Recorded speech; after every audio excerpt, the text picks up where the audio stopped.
یہ صدائے حریت جموں کشمیر ہے۔ کشمیر اپ ڈیٹ کے ساتھ ابن سلام۔ بھارت کے ناجائز تسلط اور ریاست کے خصوصی درجے کے خاتمے کے خلاف آج کشمیر کے طول و عرض میں احتجاجی مظاہرے کیے گئے۔ جمعے کے موقع پر احتجاجی مظاہروں کے خوف کے تحت قابض انتظامیہ نے پابندیوں میں سختی کر دی تھی، جس کے باعث جامع مسجد سری نگر، درگاہ حضرت بل، دستگیر صاحب، چراری شریف، جامع مسجد کشتواڑ سمیت ریاست کی متعدد بڑی مساجد میں نماز جمعہ ادا نہ ہو سکی۔ تاہم پابندیوں کے باوجود لوگوں نے سری نگر، بانڈی پورہ، بارامولہ، کپواڑہ، اسلام آباد، پلوامہ، کولگام، شوپیاں اور دیگر علاقوں میں شدید احتجاجی مظاہرے کیے۔ قابض فورسز نے ان پر اشکاور گیس کے گولے اور پیلٹ چلائے، جن سے کئی مظاہرین زخمی ہو گئے۔ دریاسنا مقبوضہ کشمیر میں آج 47ویں روز بھی بھارتی فوجی محاصرہ جاری رہا، جس کی وجہ سے مقبوضہ وادی میں نظام زندگی بری طرح سے مفلوج ہے۔ چپے چپے پر قابض بھارتی فورسز کے لاکھوں اہلکار تعینات ہیں اور ہر طرف خوف و دہشت کا ماحول ہے۔ گزشتہ 1.5 ماہ سے زائد عرصے سے جاری بھارتی فوجی محاصرے اور پابندیوں کی وجہ سے پبلک ٹرانسپورٹ بھی بالکل بند ہے، جس کی وجہ سے اس شعبے سے وابستہ لوگ سخت مالی نقصان سے دوچار ہیں۔ اس شعبے سے وابستہ بعض لوگوں نے میڈیا کو بتایا ہے کہ ان کے ہاں نہ صرف فاقوں پہ نوبت آئی ہے، بلکہ کھڑے رہنے سے ان کی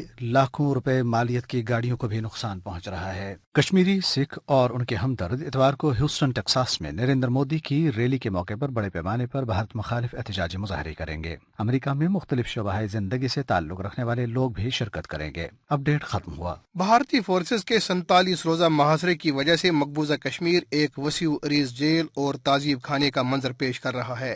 بھارتی سامراج محصور کشمیریوں کو زیر کرنے کے لیے ظلم و جبر کا ہر ہتھ کنڈا استعمال کر رہا ہے، تاہم غیور کشمیری اپنے عزم و ہمت اور بے مثال جذبے سے اس کے تمام مذموم ہتھ کنڈوں کو ناکام بنا رہے ہیں۔ مقبوضہ کشمیر میں تحریک مزاحمت اور بھارتی جبر کے حوالے سے سنتے ہیں Jammu Kashmir National Peoples Party کے وائس چیئرمین اور حریت رہنما داؤد خان یوسف زئی کی گفتگو۔ اپنی منزل اور مقصد کو پانے کے لیے جموں کشمیر کے لوگوں نے آج تک جو قربانیاں دی ہے، بھارتی سرکار سمجھ رہی ہے کہ ایسے اقدام سے وہ بھول جائیں گے۔ یہ ان کی خام خیالی ہے۔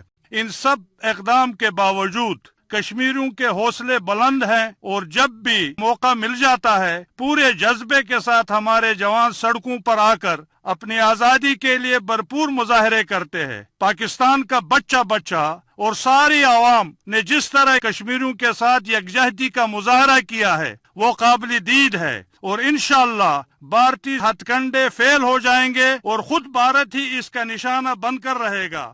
بھارت مقبوضہ کشمیر میں نہ صرف انسانیت کو تاراج کر رہا ہے بلکہ مسلمہ عالمی قوانین کو بدمست ہاتھی کی طرح روند رہا ہے۔ ان حالات میں اقوام عالم کو مجرمانہ خاموشی ترک کرنی چاہیے اور ظالم بھارت کو لگام دے کر اسے عالمی قوانین کا پابند بنانا چاہیے۔